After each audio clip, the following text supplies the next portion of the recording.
Good morning friends, GS mathematics classes में आपका स्वागत है। दोस्तों, हमने पिछली दो वीडियो के अंदर वैदिक गणित द्वारा जोड़, बाकी और गुणा सीखे थे। आज हम वैदिक विधियों द्वारा भाग ज्ञात करना सीखेंगे। दोस्तों, हमारे पास में वैदिक विधियों द्वारा भाग ज्ञात करने की तीन विधियां हैं। पहली विधि है निखिलम विधि, दूसरी विधि का नाम है प्रावर्त्य योजित और तीसरी विधि का नाम है ध्वजांक विधि। तो दोस्तों, सबसे पहले हम निखिलम विधि को लेके चलते हैं। निखिलम विधि द्वारा भाग ज्ञात करना सीखते हैं। जैसे दोस्तों, निखिलम विधि द्वारा मैं कोई एक एग्जांपल लेके चलता हूं। जैसे आप अपने पास में कोई संख्या है,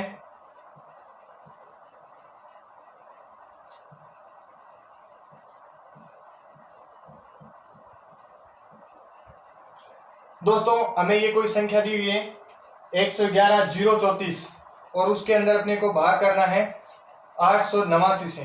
तो दोस्तों, इस विधि को सरल करने के लिए जब हम सबसे पहले इसको सरल करते हैं तो हमें प्रत्येक भाग के तीन खंड बनाने पड़ते हैं।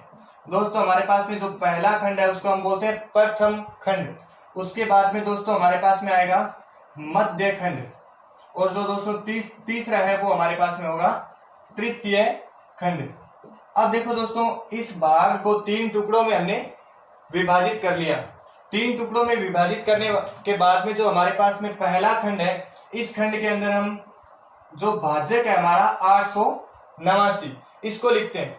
अब इसको लिखने के बाद में दोस्तों हमारे पास में जो 889 है वो हमारे पास में 1000 के नजदीक होता है। जैसे मैंने पिछले वीडियो के अंदर बताया था कि आधार और उपाधार लेते हैं, तो इसमें आधार है वो ये संख्या 1000 के नजदीक होती है, इसलिए इसका आधार है वो हमारे पास में दोस्तों आधार है वो हमारे पास में हो जाएगा इसका 1000। अब यदि आधार 1000 होगा तो 889 के अंदर कुछ ऐसा प्लस करें ताकि 1000 बन जाए। तो हमारे पास में जो विचलन आएगा दोस्तों, विचलन आएगा 111। अब दोस्तों 1000 के अंदर 3 शून्य है, तो हमारे पास में जो भाज्य है उसमें से अंतिम के 3 डिजिट है, इनको हम अंतिम खंड में लिख देते हैं, जैसे 0, 3 और 4। अब पीछे के जो 3 डिजिट बच गए उनको अपन मध्य खंड के अंदर पुट कर देते हैं। तो दोस्तों, सबसे पहले हमारा जो पहला भाग का जो पहला पार्ट था, इसके अंदर हम क्या करते हैं, विभाजित करते हैं खंडों के अंदर। तो हमने इस दी गई डिजिट को 3 खंडों के अंदर विभाजित कर लिया। अब देखो दोस्तों, इस भाग को शुरू करने के लिए हम क्या करते हैं, जो पहला डिजिट होता है मध्य खंड का, इसको हम यथावत रूप से नीचे लिख लेते हैं।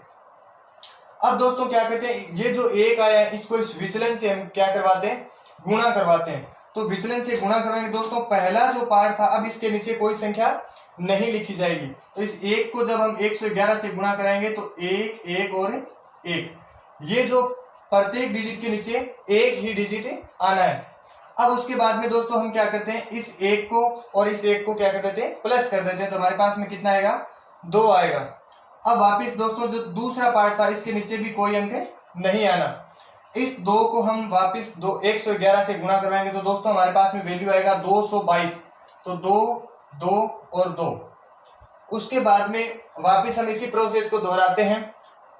जो 3 नंबर खंड है इसके अंदर हम वापिस जोड़ेंगे 2 + 1 3, 3 और 1 4। तो हमारे पास में दोस्तों वैल्यू प्राप्त हुआ 4। इस 4 को हम क्या करते हैं, वापिस इस 111 से क्या करते हैं दोस्तों, गुणा करवाते हैं। तो 4 को 111 से गुणा कराएंगे, हमारे पास में मान आना है 444। अब देखो दोस्तों, जो हमारा मध्य खंड था उसके अंदर पूरे जो डिजिट है वो फिल हो चुके हैं। तो लास्ट जो तीसरा खंड बचा है, अब देखो दोस्तों बीच में मैंने कुछ नहीं लिखा, क्योंकि इसमें क्या होता है कि एक बार खंड के नीचे एक बार में जो वैल्यू प्रोसेस करते हैं उसमें एक बार ही लिखा जाता है, उसके बाद दोबारा उसके नीचे वैल्यू नहीं आते हैं। तो यहाँ के जो डिजिट है वो खाली रह जाएंगे। अब देखो दोस्तों, जो तीसरा पार्ट है इसके अंदर के वैल्यू को अपन क्या कर देते हैं, ऐड कर देते हैं। तो 4 + 4 पहला वैल्यू आएगा 8। उसके बाद में दोस्तों 4 + 2 6 और अपने पास में 3 7 9 आएगा वैल्यू। उसके बाद में जो लास्ट पार्ट है 4 + 2 6, 6 और 1 7। तो ये दोस्तों हमारे पास में जो भागफल का जो वैल्यू आया है वो दोस्तों देखो कितना है, भागफल बराबर 124। और जो अंतिम खंड के अंदर जो वैल्यू प्राप्त होता है वो वैल्यू होता है दोस्तों शेषफल का। तो शेषफल हमारे पास में है 798। तो इस प्रकार से हमने दोस्तों जो पहली विधि थी निखिलम विधि, इसके अंदर जो भाग के इसमें क्या होता है कि हमारे पास में चाहे कितनी भी बड़ी डिजिट होती है, अब 889 का टेबल आना पॉसिबल नहीं है, इसलिए हम लोग क्या करते हैं वैदिक गणित द्वारा जो बड़ी डिजिट होते हैं उनके भाग वो आसानी से सॉल्व कर सकते हैं। अब देखो, अब दोस्तों हमारे पास में जो दूसरी विधि है उसका नाम है परावर्त्य योज्यते या परावर्त्य योज्यते। अब देखो दोस्तों, इसके लिए अपन क्या करते हैं, कोई एक एग्जांपल लेके चलते हैं। जैसे मेरे पास में कोई संख्या है 13,385 और उसके अंदर हमें भाग देना होता है 131 का। कोई भी डिजिट ले सकते हैं हम लोग, मैं एक एग्जांपल लेके चल रहा हूँ। तो दोस्तों पहले की तरह हम यथावत रूप से इसको भी जब सोल्व करेंगे तो हमें इस भाग के 3 खंड कर देने होते हैं। पहला हमारे पास में दोस्तों आएगा प्रथम खंड, उसके बाद में दूसरा जो पार्ट होगा उसको हम बोलते हैं मध्य खंड, और जो तीसरा पार्ट आएगा उसको बोलेंगे तृतीय खंड। अब देखो दोस्तों, भाग का डिवाइडेशन करने के बाद में पुनः वही प्रोसेस दोहराते हैं। जो भाजक है वो हमारे पास में कितना आएगा दोस्तों, 131। अब 131 है वो हमारे पास में क्या होता है कि दोस्तों 100 के नजदीक होता है, इसलिए हमारे पास में जो आधार है वो आधार दोस्तों कितना हो जाएगा, 100 हो जाएगा। आधार 100 हो जाएगा तो आधार के अंदर क्या होता है कि 2 शून्य है, शून्य की संख्या कितनी है, 2 है। 2 है तो इस भाज्य में से अंतिम 2 अंकों को तृतीय खंड के अंदर पुट कर देते हैं। उसके बाद में दोस्तों पीछे अपने पास में 3 डिजिट अभी भी शेष है, इन तीनों डिजिट को अपन मध्य खंड के अंदर पुट कर देते हैं। अब दोस्तों ये विधि भी यथावत उसी की तरह होती है, लेकिन इसमें क्या होता है कि प्रथम खंड के अंदर हमने जो भाजक लिखा है, इस भाजक के बाद में हमें इसका विचलन निकालना होता है।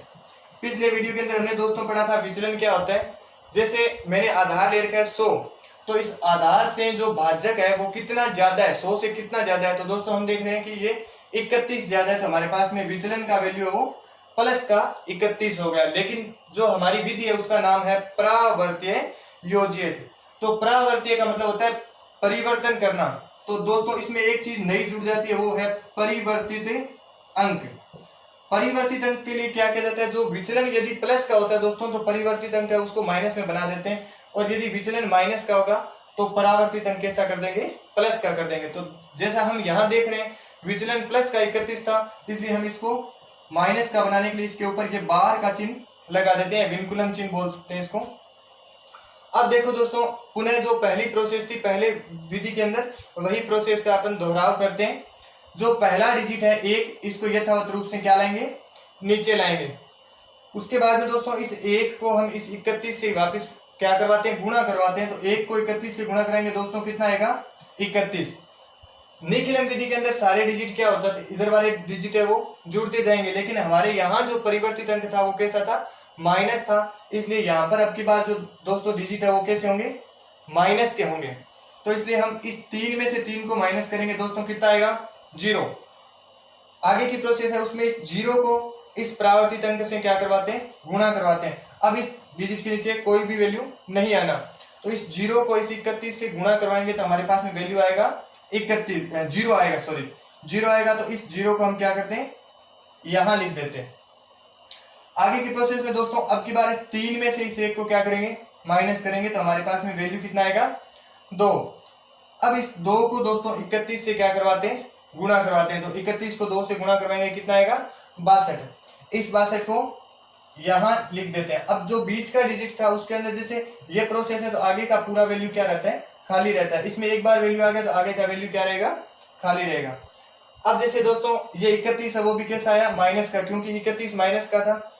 आगे की प्रोसेस में 5 में से 2 को दोस्तों माइनस करेंगे, हमारे पास में वैल्यू आएगा 3, और 8 में से 6 को माइनस करेंगे तो वैल्यू आएगा 2। तो अब हमारे पास में दोस्तों जो भागफल था, इस भागफल का जो हमारे पास में वैल्यू है वो कितना आया, 102, और जो शेष फल है उस शेष फल का वैल्यू आया 23। तो दोस्तों ये जो विधि थी, ये विधि का नाम था परावर्त्य योज्यते। निखिलम और परावर्त्य में इतना ही फर्क होता है कि यहाँ पर एक परिवर्तित अंक आ जाता है, निखिलम में सारे वैल्यू जो इधर वाले हैं वो प्लस होते हैं, जबकि इसमें प्लस भी हो सकते हैं और माइनस भी हो सकते हैं, और वो चीज डिपेंड करती है परावर्तित अंक पे। अब देखो दोस्तों, हमारे पास में जो तीसरी विधि है भाग के लिए वो है ध्वजांक विधि। तीसरी विधि का नाम है ध्वजांक विधि। तो मैं जैसे एक एग्जांपल लेके चलता हूं दोस्तों। जैसे मेरे पास में कोई संख्या है 98,765 और इसके अंदर हम भाग देते हैं 87 का। दोस्तों हम लोग भाग देंगे 87 का। तो अब हमारे पास में ये जो वैल्यू है इसके अंदर 87 का भाग देना हमें, तो भाग के लिए एक प्रोसेस तो कॉमन रहती है सभी के अंदर, और वो प्रोसेस है कि भाग का डिवाइडेशन करना। तो दोस्तों सबसे पहले हमने भाग को बांट दिया 3 खंडों के अंदर। प्रथम खंड, उसके बाद में दूसरा आएगा मध्य खंड और तीसरा तृतीय खंड। इसमें आने के बाद में क्या होता है दोस्तों, हमारे पास में जो वैल्यू है उसके अंदर जो पहला भाजक जो 87 है, इस 87 को हम प्रथम खंड के अंदर लिखते हैं। लेकिन हमारे पास में जो 87 है उसमें 8 थोड़ा नीचे आएगा और 7 को ध्वजांक, विधि का नाम है ध्वजांक, इसलिए ध्वज के रूप में लिखते हैं। तो इस 7 को दोस्तों हम बोलते हैं ध्वजांक, और जो 8 को नीचे लिखने का इसको बोलते हैं मुख्यांक। क्या बोलते हैं दोस्तों? मुख्यांक। उसके बाद में हम क्या करते हैं कि जो ध्वजांक है उसके अंदर डिजिट की संख्या देखते हैं। डिजिट कितने हैं इसमें?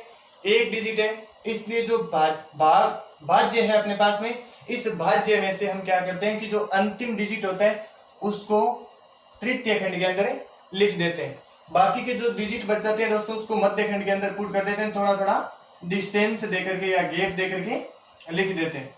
अब देखो दोस्तों, भाग की जो प्रोसेस है वो शुरू होती है, और इस प्रकार की जो ये विधि है उसके अंदर भाग के जितने भी पद होते हैं उसको संकेतों के अंदर रिप्रेजेंट किया जाता है। अब देखो दोस्तों, इस मुख्यांक का हमें यहाँ से भाग देना होता है, तो उसके लिए सबसे पहले यहाँ पे लिखा जाता है प्रथम भाज्य। दोस्तों प्रथम भाज्य के लिए हमारे पास में जो वैल्यू है वो इधर कितना है? 9, और इस 9 के अंदर हमें 8 का भाग देना होता है, या फिर मुख्यांक का हम कह सकते हैं मुख्यांक का भाग देना होगा। तो यहाँ पे जो 9 है वो 8 से बड़ा है, इसलिए इसमें हम देखते हैं कि भाग जाएगा। अगर नहीं जाता, ये डिजिट अगर छोटा होता तो हम यहाँ से 2 डिजिट को एक साथ भी ले सकते हैं। तो हमारे पास में जो प्रथम भाज्य है वो दोस्तों कितना है? 9 है। हम इस 9 के अंदर भाग देते हैं कितने का? 8 का। तो दोस्तों हम देख रहे हैं कि इस 9 के अंदर 8 का भाग देंगे तो 8 एकम 8, जो भाग है वो कितनी बार जा रहा है? 1 बार। तो हमारे पास में जो भाग 1 बार गया, लेकिन दोस्तों हम देख रहे हैं कि 8 एकम 8, तो शेष फल पीछे बचेगा 1। इस शेष फल को दोस्तों 9 और 8 के बीच में जो गैप होता है उसके बीच में लिखा जाता है। तो हमारे पास में जो नया भाज्य है, यहाँ पे जो अगला वैल्यू प्राप्त होगा उसको हम बोलते हैं नया भाज्य। तो दोस्तों नया भाज्य हमारे पास में कितना आया? 18। अब जो नया भाज्य प्राप्त होता है हमें इसको आगे चेंज करना होता है, और उस चेंज करते हैं उस मान को बोलते हैं संशोधित भाज्य। दोस्तों इसको बोलते हैं संशोधित भाज्य। अब देखो संशोधित भाज्य कैसे निकाला जाता है। मेरे पास में जो नया भाज्य आया था 18, उसमें से हम माइनस करेंगे किसको? भागफल और ध्वजांक को आपस में गुणा करवा करके। तो भागफल तो 1 है और ध्वजांक कितना है? 7 है। तो 1 और 7 को गुणा करवाएंगे दोस्तों 7 प्राप्त होगा। तो इस 18 में से 7 को माइनस कर देंगे, हमारे पास में जो संशोधित भाज्य है वो दोस्तों कितना आएगा? 11। उसके बाद में हम स्टेप नंबर 2 लिखते हैं। जो संशोधित भाज्य 11 आया, इसके अंदर हम वापस भाग देंगे किसका? मुख्यांक का। तो 8 एकम 8, दोस्तों भाग गया 1 बार, तो हमारे पास में जो प्राप्त शेष फल है वो कितना होगा?